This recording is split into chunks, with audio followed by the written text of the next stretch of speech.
Vamos a ver los capítulos 8 al capítulo 10 de Esther. Así que vamos a orar y vamos a comenzar. Padre, te damos gracias por esta noche y te pedimos ahora que nos concedas tu gracia para poder ver y entender tu palabra. Necesitamos de la ayuda de tu Espíritu, Señor, entonces ayúdanos a captar las verdades que aquí están y lo que tú nos quieres mostrar a través de tu palabra. Te lo pedimos en el nombre de Jesús. Amén. Ok, Esther, capítulo 8, verso 1 y 2 dice: Aquel mismo día, el rey Asuero dio a la reina Esther la casa de Amán, enemigo de los judíos. Y Mardoqueo vino delante del rey, porque Esther le había revelado lo que era él para ella. Entonces el rey se quitó el anillo que había recobrado de Amán y se lo dio a Mardoqueo. Y Esther puso a Mardoqueo sobre la casa de Amán. Entonces, esta es una historia bien larga que hemos estado viendo. Y es básicamente la historia donde está esta mujer famosa, Esther, pero está también su primo, que es Mardoqueo. Y hemos visto a través de esta serie cómo la providencia de Dios y la soberanía de Dios fue encaminando todas las circunstancias para básicamente desbaratar el plan que tenía este hombre llamado Amán para básicamente destruir y aniquilar a los judíos que estaban en Persia. Entonces, finalmente este Mardoqueo, que es el primo de Esther, que es el que cuidó y crió a la reina Esther, finalmente, después de casi perder la vida, Dios interviene y su vida es guardada. Amán es asesinado, es básicamente ejecutado por el rey como castigo por su conspiración. El plan de Amán es básicamente destruido y Mardoqueo es puesto en una posición de preeminencia y es muy curioso de que finalmente la horca donde Amán quería colgar a Mardoqueo fue la horca donde él terminó siendo colgado. Y la casa que él tenía, que era de él, terminó siendo de Mardoqueo. El anillo que él tenía, que era un reconocimiento de autoridad, es el anillo con el que terminó Mardoqueo. Entonces, Mardoqueo no solamente fue librado de Amán, sino que también se quedó con su propiedad y con su puesto, con su cargo que él tenía. Así la providencia de Dios fue guiando esta situación. Verso 3 al 6, Esther habló de nuevo delante del rey. Cayó a sus pies y llorando le imploró que le impidiera los propósitos perversos de Amán, el agageo, y el plan que había tomado contra los judíos. Y el rey extendió hacia Esther el cetro de oro. Y Esther se levantó y se puso delante del rey y dijo: si le parece al rey, si he hallado gracia delante de él, si el asunto le parece bien al rey y yo soy grata ante sus ojos, que se escriba para revocar las cartas concebidas por Amán, hijo de Arnedata el agageo, las cuales escribió para destruir a los judíos que están en todas las provincias del rey. Porque ¿cómo podría yo ver la calamidad que caería sobre mi pueblo? ¿Cómo podría yo ver la destrucción de mi gente? Entonces, acuérdate, este Amán básicamente le contó al rey Asuero que había este grupo de gente que no obedecía a sus leyes, que básicamente era un pueblo difícil, rebelde y que había que exterminarlos. Eso lo vimos en el capítulo 3.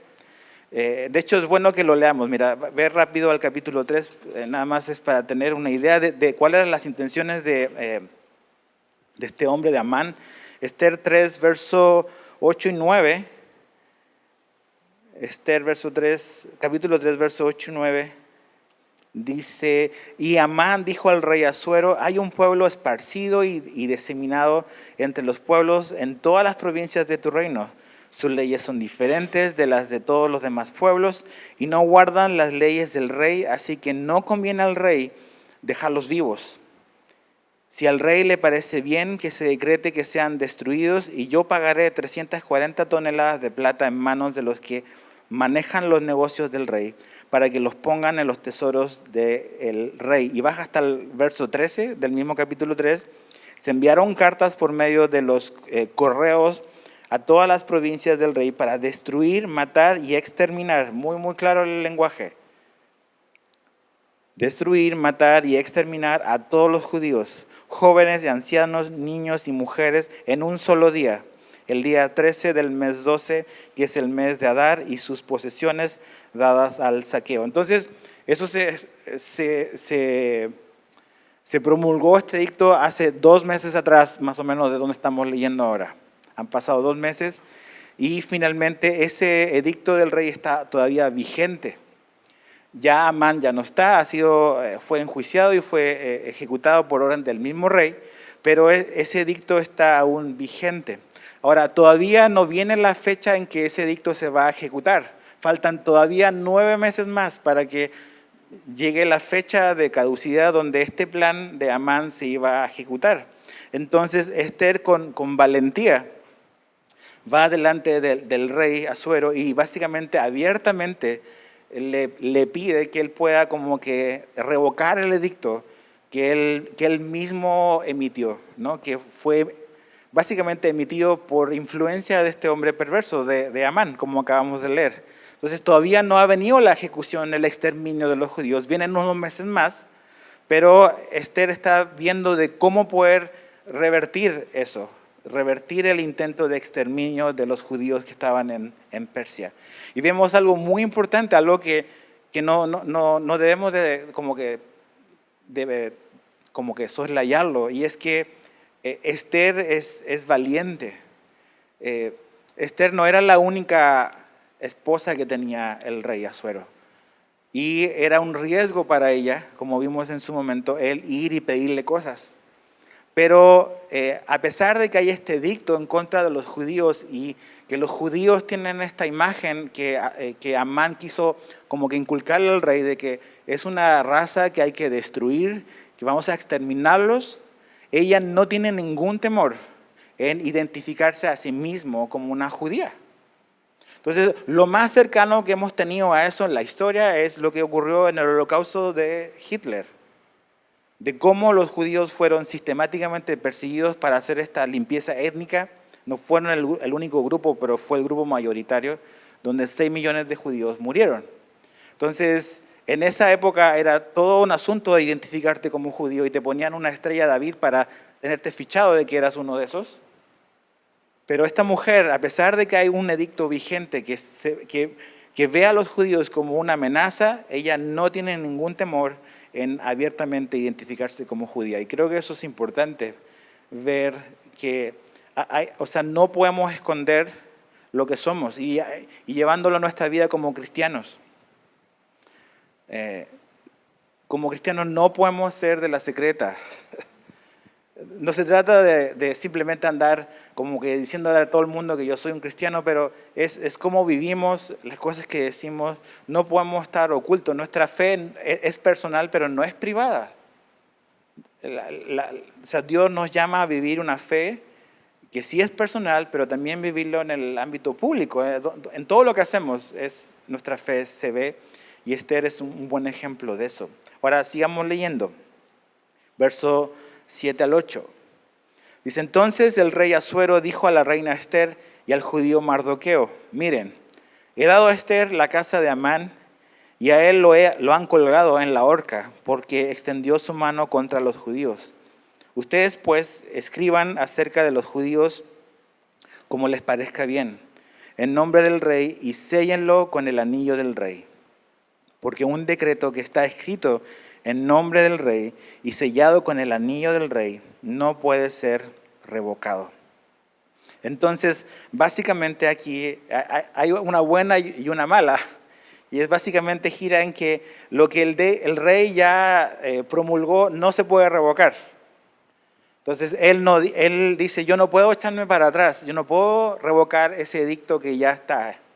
Lo que se puede hacer es dar un nuevo decreto, una nueva ley que en cierta manera pueda favorecer la causa de los judíos. Entonces, básicamente le dice a Esther y a Mardoqueo, ustedes pongan en esta ley básicamente lo que ustedes quieren. Es como, a ver, aquí les dejo un cheque en blanco para que ustedes pongan la cantidad, lo que quieran, y yo lo voy a autorizar, porque quiero ayudar. Pero no puedo revocar la ley que ya está en contra de los judíos en 9 meses más. Verso 9 al 14. Así que fueron llamados los escribas del rey en aquel momento en el mes tercero, es decir, el mes de Sivan, que sería el equivalente a junio, julio nuestro. En el día 23, y conforme a todo lo que ordenó Mardoqueo, se escribió a los judíos, a los sátrapas, a los gobernadores y a los príncipes de las provincias que se extendían desde la India hasta Etiopía, 127 provincias, a cada provincia conforme a su escritura y a cada pueblo conforme a su lengua, y a los judíos conforme a su escritura y a su lengua. Mardoqueo escribió en nombre del rey Asuero y sellaron las cartas con el anillo del rey y se enviaron por medio de correos a caballo que montaban en corceles engendrados por caballos reales. En ellas el rey concedía a los judíos que estaban en cada ciudad el derecho de reunirse y defender su vida, de destruir y matar y de exterminar al ejército de cualquier pueblo o provincia que los atacara, incluso a niños y mujeres, y de saquear sus bienes. En un mismo día, en todas las provincias del rey Asuero, el día 13 del mes 12, es decir, el mes de Adar. Una copia del edicto que había de promulgarse como ley en cada provincia fue publicado a todos los pueblos para que los judíos estuvieran listos para ese día a fin de vengarse de su enemigo. Los correos apresurados y apremiados por la orden del rey salieron montados en los corceles reales y el decreto fue promulgado en la fortaleza de Susa. Entonces, hay un nuevo decreto, una nueva ley, un nuevo edicto que básicamente Esther y Mardoqueo redactaron, pero que tiene el respaldo del rey. Y básicamente el corazón de este decreto lo vemos en el verso 11. Ahí está el corazón de lo que implicaba. Y lo que implicaba básicamente este decreto era que los judíos tenían básicamente el derecho a la defensa propia. Ellos podían defenderse, podían responder en defensa propia ante una amenaza de extinción y de exterminio. Básicamente eso implicaba. Entonces, no puedo revertir esto, pero sí puedo darles la autorización legal a poder actuar en defensa propia. Eso es lo mejor que lograron Mardoqueo y Esther, y creo que no es menor. O sea, finalmente, acuérdate que el rey Asuero es el rey del imperio más importante en ese momento, y cualquier intento de defensa, cualquier intento de atacar, podría haber sido rápidamente sofocado por el ejército persa. Entonces, el tener un respaldo legal que ellos podían actuar en defensa propia era realmente bastante ganancia. Ahora, verso 15 al 17. Entonces Mardoqueo, dice, salió de la presencia del rey en vestiduras reales de azul y blanco, con una gran corona de oro y un manto de lino fino y púrpura. La ciudad de Susa dio vivas y se regocijó. Para los judíos fue día de luz y alegría, de gozo y alegría. En cada provincia, en cada ciudad y en todo lugar a donde llegaba el mandato del rey y su decreto había alegría y gozo para los judíos, banquete y día festivo. Y muchos de entre los pueblos de la tierra se hicieron judíos, porque había caído sobre ellos el temor de los judíos. Entonces, hay gran alegría en el pueblo, hay gran alegría. ¿Por qué? Porque básicamente hay este cambio de Amán a Mardoqueo. En los capítulos previos, en un lugar, se decía de que cuando Amán fue reconocido y fue promovido al cargo que el rey le dio, el pueblo realmente lo resintió. Como que no estaba nada contento. Evidentemente, Amán era un hombre perverso, que no tenía ni siquiera la aprobación de la gente. Pero cuando vemos que Mardoqueo es el que ocupa el lugar, te das cuenta que sí era un hombre respetable y sí era un hombre querido, y trae alegría a la ciudad de Susa, que era la capital del reino en ese tiempo.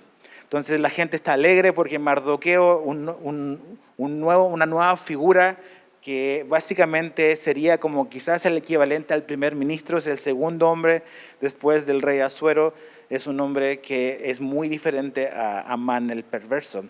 Ahora, algo que me llama muchísimo la atención es lo que dice al final del verso 17. Y dice que muchos de entre los pueblos de la tierra se hicieron judíos. Y pensaba que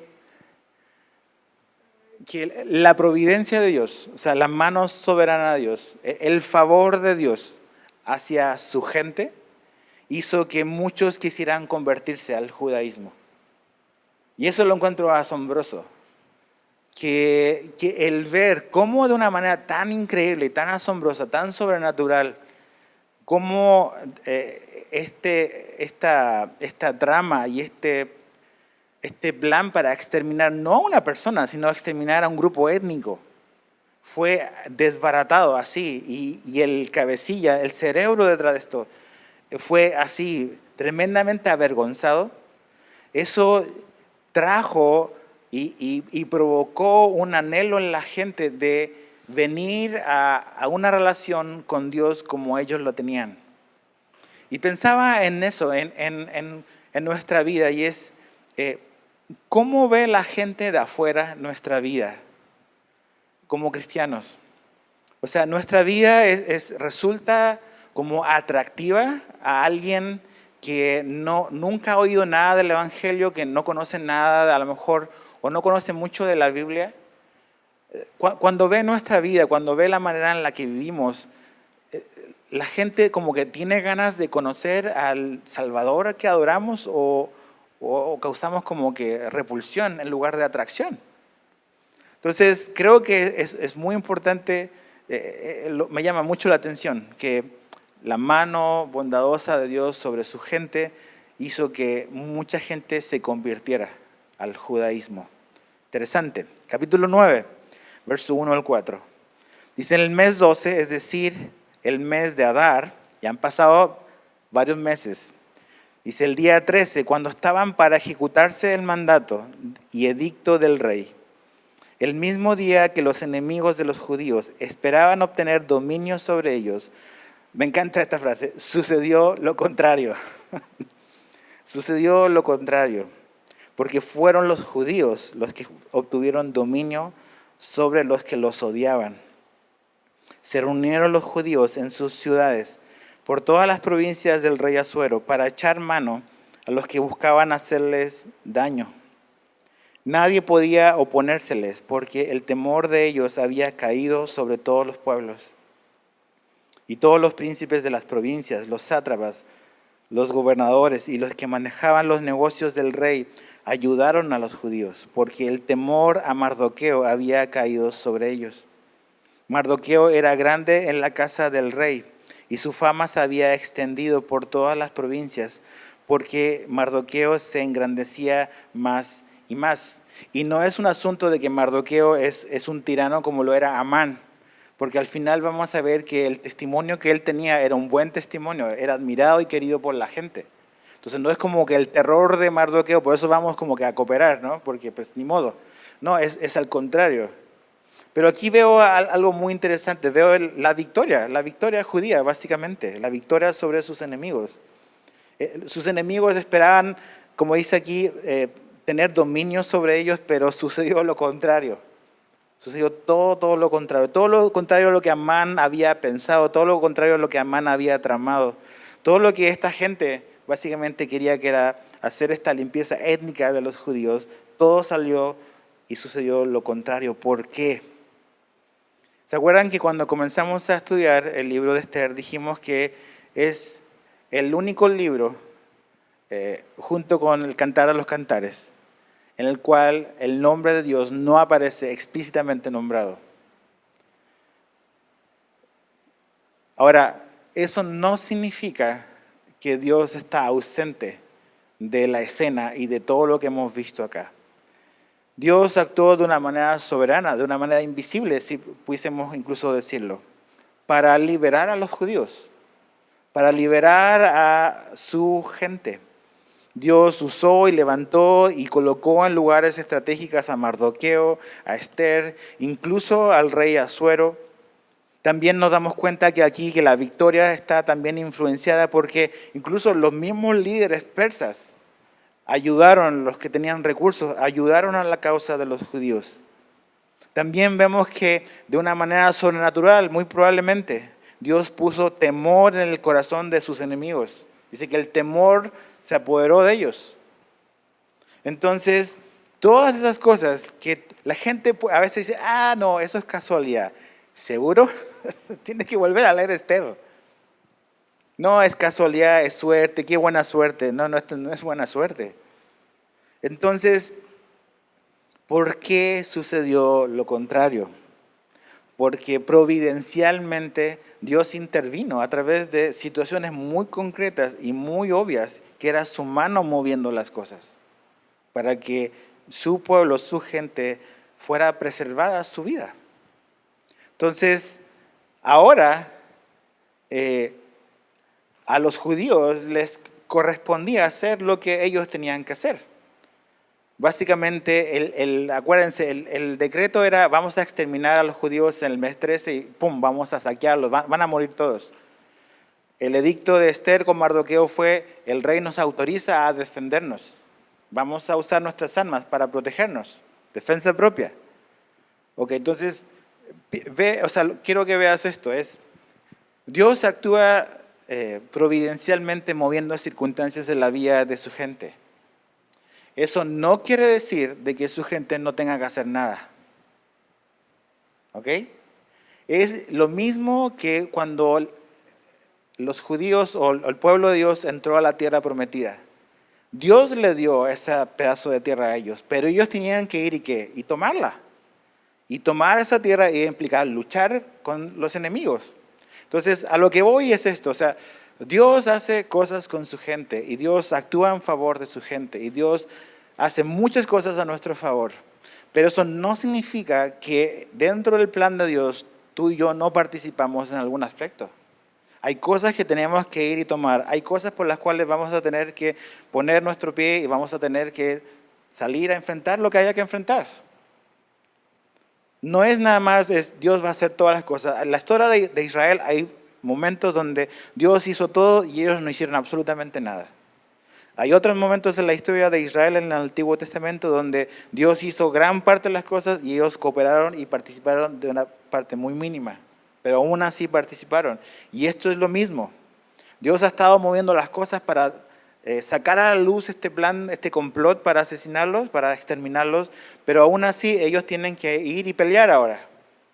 Entonces, hay cosas que Dios nos da y Él hace lo que nosotros no podemos hacer, y van a haber ocasiones en nuestra vida cristiana donde nosotros vamos a tener que involucrar y tomar el paso que Dios nos está mostrando a tomar, hacer nuestra parte, hacer lo que nos corresponde. Entonces Dios nos ha dejado, por ejemplo, su palabra, Dios nos ha hablado, ¿qué tenemos que hacer nosotros? Agarrar la Biblia y leerla. O sea, Dios ya reveló su voluntad, entonces, ¿qué es lo que tengo que hacer? Yo tengo que hacer mi parte, que es abrir este libro y comenzar a conocer a Dios. Dios me promete que me va a escuchar y que me va a oír y que puedo entrar a su presencia con confianza. ¿Qué tengo que hacer yo? Tengo que ir y hablar y orar. O sea, hay cosas que Dios no va a hacer por nosotros, tenemos que hacerlas nosotros. Entonces aquí la victoria, obviamente Dios ha movido todas las cosas, les ha dado gracia, ha hecho cosas asombrosas y ellos tienen que ir a luchar ahora. Versos 5 al 15. Los judíos hirieron a todos sus enemigos a filo de espada, con matanza y destrucción. Ahora, aquí una pausa antes que se me vaya. Bueno, aquí lo menciona, perdón. E hicieron lo que quisieron con los que los odiaban. Esta frase ha estado repitiéndose. Los que los odiaban, sus enemigos, los que querían. Esta guerra o este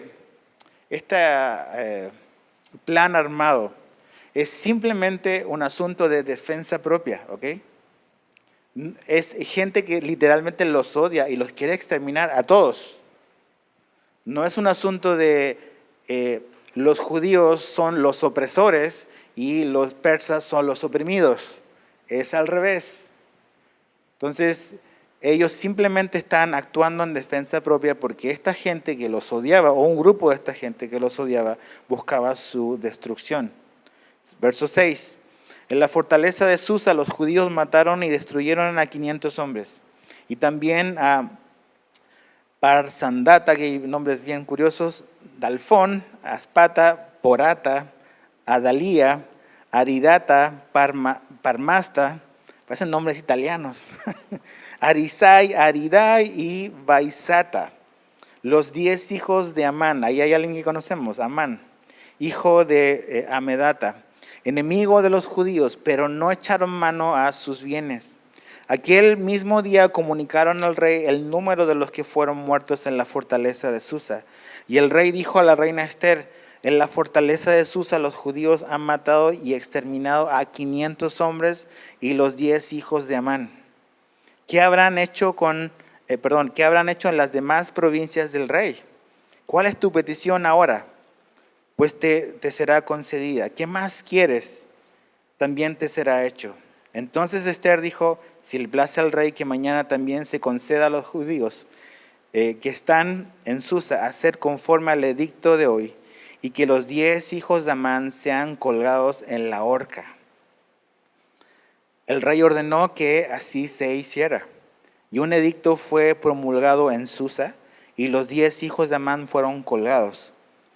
Los judíos que se hallaban en Susa se reunieron también el día 14 del mes de Adar y mataron a 300 hombres en Susa, pero no echaron mano a sus bienes. Entonces, vemos aquí básicamente que ellos van y toman y ejecutan el plan y van y luchan y obtienen una clara victoria. Otra vez, este no es como una guerra por gusto, no es como una guerra por ganancia. Varias veces se repite esta frase, que no echaron mano de sus bienes. Esto no era un asunto por los recursos, esto era un asunto de supervivencia de ellos. Entonces pensaba un poco en todo este conflicto del Medio Oriente ahora, ¿no? O sea, ¿qué dirían las noticias sobre algo como así ahora? Bueno, lo que vemos ahora con lo que pasó con el ataque a Israel. O sea, es un acto de defensa en contra de personas que quieren aniquilarlos. Y ellos simplemente están actuando en defensa propia. Y esta gente de aquí no quería echar mano a sus bienes, simplemente quería terminar con el problema, porque mientras ellos estuvieran vivos, ellos iban a buscar su exterminio.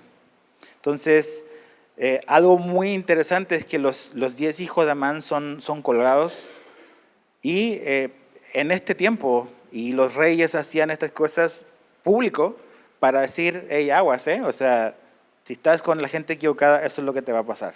Básicamente es como un comunicado de prensa muy contundente de: si estás con la gente equivocada, así vas a terminar. Versos 16 al 19. Los demás judíos que se hallaban en las provincias del rey y se reunieron para defender sus vidas y librarse de sus enemigos. Otra vez, ¿te das cuenta? Y librarse de sus enemigos. Mataron a 75,000 de los que los odiaban, pero no echaron mano a sus bienes. Esto sucedió el día 13 del mes de Adar, y el día 14 descansaron y lo proclamaron día de banquete y de regocijo. Pero los judíos que se hallaban en Susa se reunieron el 13 y el 14 del mismo mes y descansaron el día 15 y lo proclamaron día de banquete y de regocijo. Por eso los judíos de las áreas rurales que habitaban en las ciudades abiertas proclaman el día 14 del mes de Adar día festivo para regocijarse, hacer banquetes y enviarse porciones de comida unos a otros. Entonces, la victoria hay que celebrarla. Hay victoria a través del reino, hay victoria en los grupos de los judíos que están en Susa, que es la capital del reino, y también hay triunfo en los judíos que están esparcidos a lo largo del imperio persa. Ese día en el imperio, o a través del imperio, 75,000 hombres fueron básicamente matados o asesinados por los judíos. Eso tomó un solo día, en el imperio. En la ciudad, en la capital, les tomó 2 días básicamente obtener un triunfo, pero el triunfo es contundente a lo largo de todo el imperio persa. Sigamos leyendo, verso 20 al 32. Entonces Mardoqueo escribió estos hechos y envió cartas a todos los judíos que se hallaban en todas las provincias del rey Asuero, tanto cercanas como lejanas, ordenándoles que celebraran anualmente el día 14 del mes de Adar y el día 15 del mismo mes, porque en estos días los judíos se libraron de sus enemigos, y fue para ellos un mes que se convirtió de tristeza en alegría y de duelo en día festivo. Los harían días de banquete y de regocijo para que se enviaran porciones de comida unos a otros e hicieran donativos a los pobres. Así los judíos llevaron a cabo lo que habían comenzado a hacer y lo que Mardoqueo les había escrito. Pues Amán, hijo de Amedata, el agageo, enemigo de todos los judíos, había hecho planes contra los judíos para destruirlos. Y había echado el pur, es decir, la suerte, y de ahí viene este festejo que se llama Purim, ¿ok? La festividad que celebran los judíos. Dice, es decir, la suerte para su ruina y destrucción. Pero cuando esto llegó al conocimiento del rey, este ordenó por carta que el perverso plan de Amán había tramado contra los judíos recayera sobre su cabeza y que él y sus hijos fueran colgados en la horca. Por esto estos días son llamados Purim, por el nombre Pur, y a causa de las instrucciones de esta carta, tanto por lo que habían visto sobre este asunto y por lo que les habían acontecido. Los judíos establecieron e hicieron una costumbre para ellos, para sus descendientes y para todos los que se aliaban con ellos, que no dejarían de celebrar estos 2 días conforme a su ordenanza y conforme a su tiempo señalado cada año, para que estos días fueran recordados y celebrados por todas las generaciones, por cada familia, cada provincia y cada ciudad, y que estos días de Purim no se dejara de celebrarse entre los judíos, ni en su memoria se extinguiera entre sus descendientes. Entonces la reina Esther, hija de Abihail, y el judío Mardoqueo escribieron con toda autoría para confirmar esta segunda carta acerca de Purim. Y se enviaron cartas a todos los judíos, a las 127 provincias del reino de Asuero, palabras de paz y de verdad, para establecer estos días de Purim en sus tiempos señalados, tal como habían establecido para ellos el judío Mardoqueo y la reina Esther, según habían fijado para ellos y sus descendientes, con instrucciones para sus tiempos de ayuno y lamentaciones. El mandamiento de Esther estableció estas costumbres acerca de Purim y fue escrito en el libro. Entonces aquí está el origen de una festividad judía, la fiesta de Purim. Es muy interesante que esta fiesta es una fiesta que no está incluida en la ley de Moisés. Es una fiesta que fue establecida básicamente por Esther y por Mardoqueo. No tiene nada que ver con la ley de Dios. Es algo que instauró Esther y Mardoqueo. Y su nombre deriva, Purim, de la palabra pur, que es echar suerte. Es lo que vemos en el capítulo 3. Y ellos tomaron esa idea de echar suerte como esta providencia de Dios que actúa a través de las circunstancias, ¿no? Hasta de la suerte. O sea, Dios actúa a favor de su gente. Entonces esta festividad básicamente era recordar la providencia de Dios en cómo Él los guardó, los protegió y les dio el triunfo sobre este hombre Amán, y cómo Él los guardó en Persia. Eso es lo que celebraban, de eso se trata el Purim. Son 2 días de festejo. Ahora estaba leyendo algo interesante, que hasta el día de hoy los judíos, cuando celebran el Purim, tienen unas especies de galletas triangulares que se llaman las orejas de Amán. Googlealo, las orejas de Amán. Y no es porque están pensando en la oreja, es porque piensan, o dice la tradición, que era la forma triangular que tenía el sombrero que tenía Amán. Pero es curioso que miles de años después, ellos comen estas galletas recordando al malvado de la historia, las orejas de este hombre, ¿no? Entonces, muy, muy interesante. Y estaba leyendo de que ellos están, en la fiesta del Purim, ellos leen el libro de Esther. Y leía en una parte que a veces, la primera vez ellos dan lectura y todos están en silencio. El segundo día leen el libro de Esther y cada vez que aparece nombrado el nombre de Amán, ellos empiezan a hablar así mal, ¿no? Empiezan a chiflar, a hacer cosas como que quejándose de este hombre. O sea, más de 2000 años después todavía las orejas le arden a este hombre porque los judíos lo odian, ¿no? Porque quiso destruirlos. Capítulo 10, y voy a hacer una conclusión de qué tiene que ver todo esto con nosotros. El rey Asuero impuso tributo sobre la tierra y sobre las costas del mar, y todos los actos de su autoridad y poder, y todo el relato de la grandeza de Mardoqueo, con que el rey le engrandeció, ¿no están escritos en el libro de las crónicas de los reyes de Media y Persia? Porque el judío Mardoqueo era el segundo después del rey Asuero, grande entre los judíos y estimado por la multitud de sus hermanos, el cual buscó el bien de su pueblo y procuró el bienestar de toda su gente. Aquí en 4 palabras está el testimonio de este hombre. Ahora, en ninguna parte dice, y vemos en la historia, que Mardoqueo era necesariamente un hombre piadoso, pero es un hombre que fue usado por Dios. Dice que era el segundo en el imperio, o sea, era una especie de primer ministro. Dice que era grande, o sea, era importante en el funcionamiento de este imperio, pero dice que era estimado por la gente. Y también dice que él fue una persona que buscó el bien o el bienestar de su gente. Como Esther, buscó el bienestar de su gente. Y creo que eso es importante.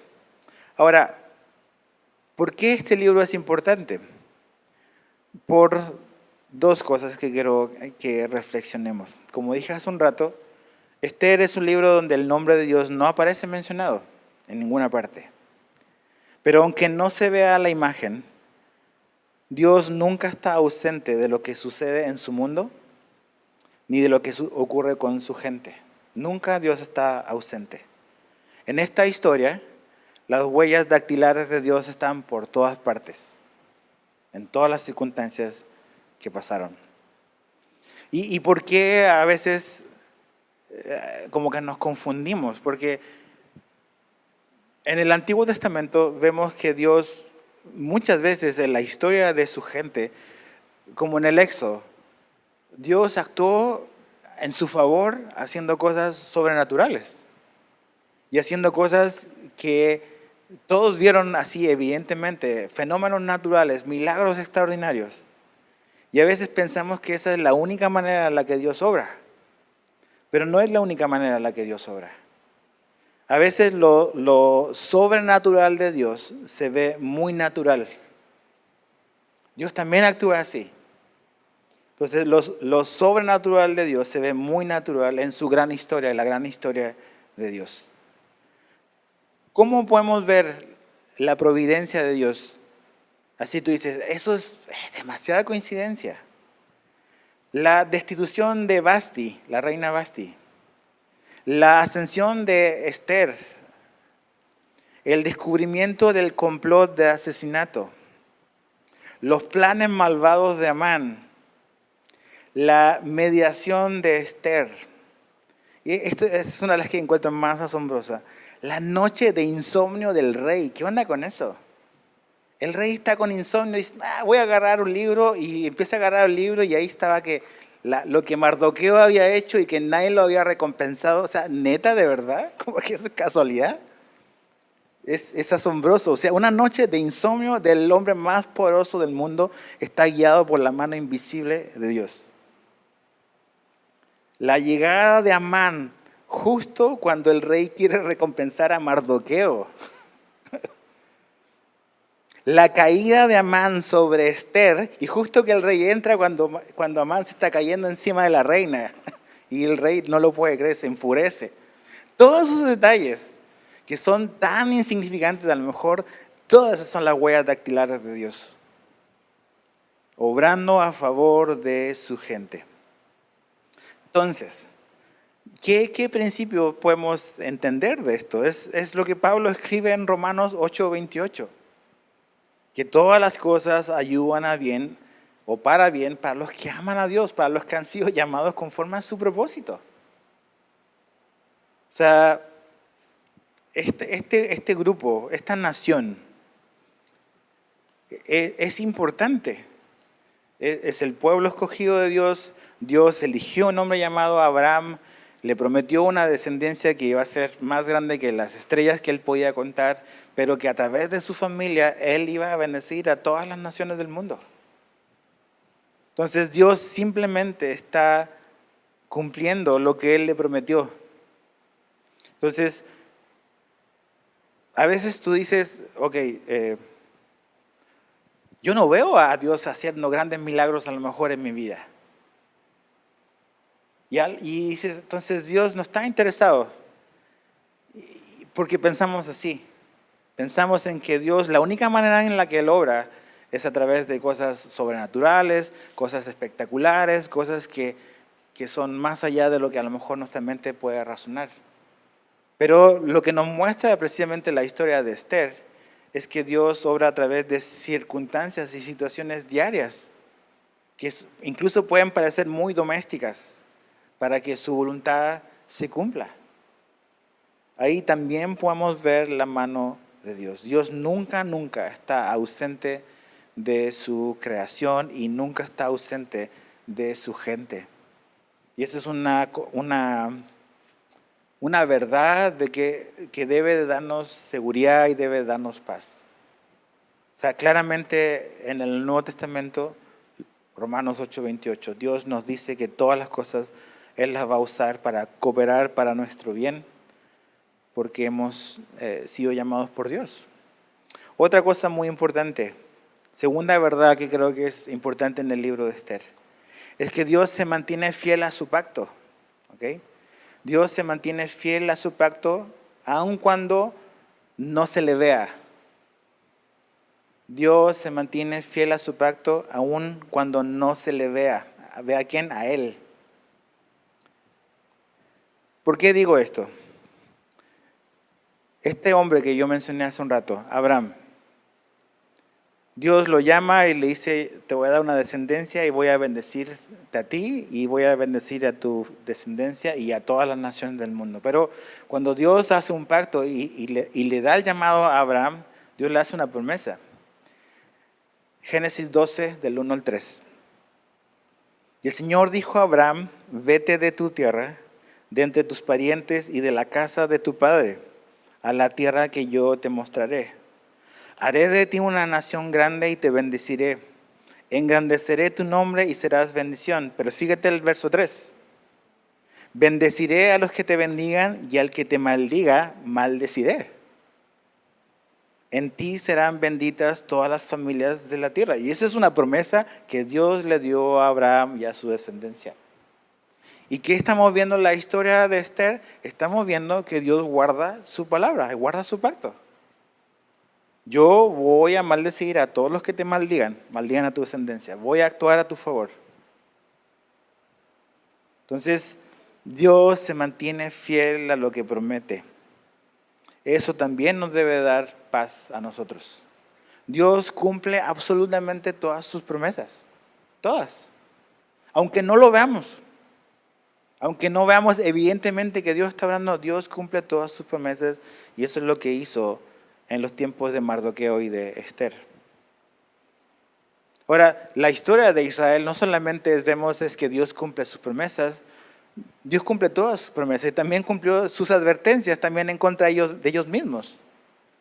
O sea, tú dices, ok, entonces Dios va a tolerar cualquier cosa que los judíos hagan. Lee el Antiguo Testamento. Dios incluso usó a naciones paganas para disciplinar a su propia gente.